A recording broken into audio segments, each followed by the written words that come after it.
No. No. Yes. Okay, no. Did you just destroy public property? This mod comes with a variety of tweaks to make the game much harder as time goes by, like adding a real annoying effect named bleeding, which is of course realistic, but you can really easily die because of it. The mod is divided into 3 stages of progression: normal, expert and master. Expert starts after you enter the nether, master when you defeat the ender dragon. Now to the default changes that always apply. Certain mobs now will spawn in groups. 1. The leader having most of the times armor and the followers equipped with weapons. A new raid was added named Undead Army. For it, you just need to kill a bunch of undead monsters and the raid will start on its own. In normal, it will have 3 waves containing zombie skeletons and elite skeletons. Wait, hold up. What are elite skeletons? Just a more annoying variant of the normal ones. Better aim, more damage, and their arrows can be tipped in various potion effects. Maybe you have noticed, but I've got a loot bag at the end of the raid. In total there are 5 different ones. 1 for fishing, get it after a certain amount of fishing. 1 after defeating the undead army. 1 for defeating the other guardian, 1 the wither, and 1 the ender dragon. Each of them can contain 1 legendary item. The fishing next to the other rare fishing loot, 1 can get an artifact that grants you more luck. The raid next to really valuable stuff like enchanted books, emeralds or enchanted golden apples, 1 can get their hands on the Hermes boots, which make you generally faster. Also, you may notice the tattered clothing I got from the elite skeletons in the loot bags.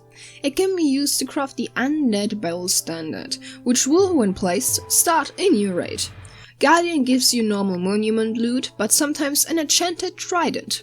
Wither grants you from wither stars, ancient debris, blaze rods or nether warts, also an artifact, the wither sword. It can be enchanted and inflicts wither too. And the last one, the dragon loot bag. Next to dragon breath and other end related items, the end shard locator. You may ask, what is an end shard? It's the last ore you will ever need. Isn't that familiar? And it's located in the end, but rare as it is, it's hard to find.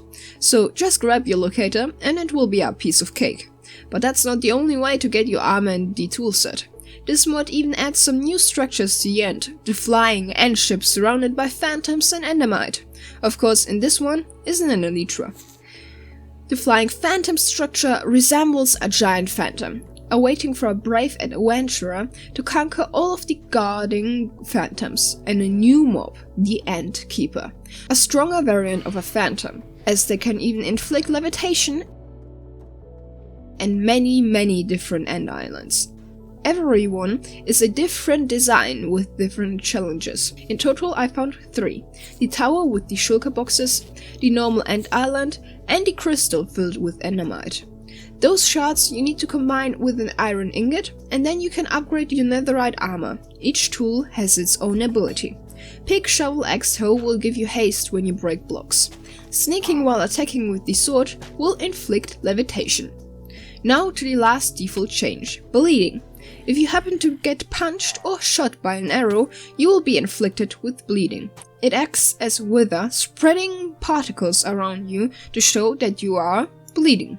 This can be really lethal, so always keep bandages on you, which can be crafted with a 7 string.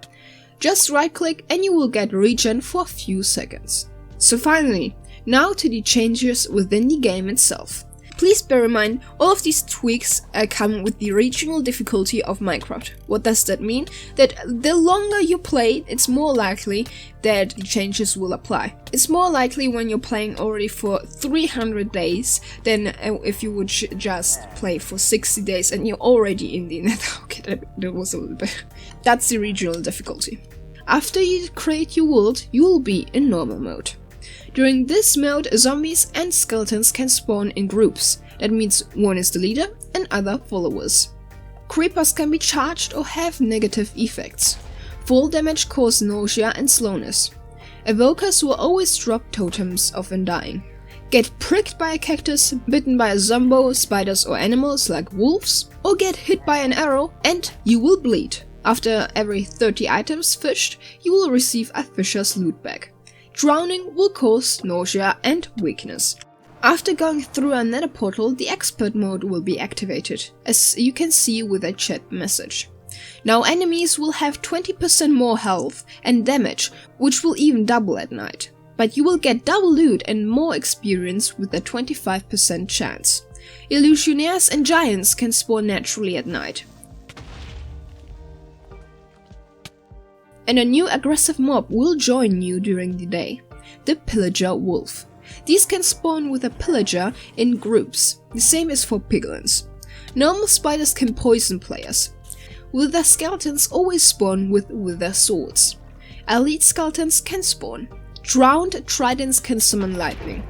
Jockeys spawn more often. Bleeding 2 is now always applied. During the undead raid you will get 100% more experience, but the enemies will have more armor and even enchanted items, and it has 4 waves.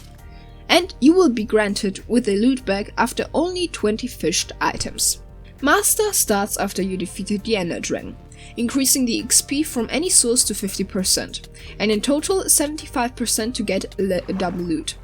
Enemies will have 40% more health, which again doubles at night.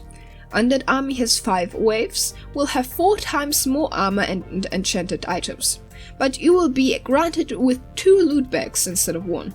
Elite skeletons can spawn in groups up to 7 sidekicks. Enderman will be triggered if one is being attacked and can teleport players on hit.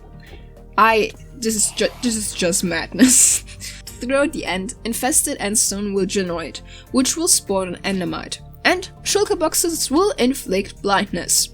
Also, instead of bleeding 2, it's now bleeding 3. And lastly, you only need to fish 10 items to get a loot bag. Well, that was today's video. I hope you enjoyed it. It wasn't that big of a mod, and it isn't that known, but I think it's a pretty good challenge if you are an OP vanilla player. I hope you enjoyed it. If you did, then please leave a like or maybe consider to subscribe. And now I would say, we'll see us in the next video. Ciao!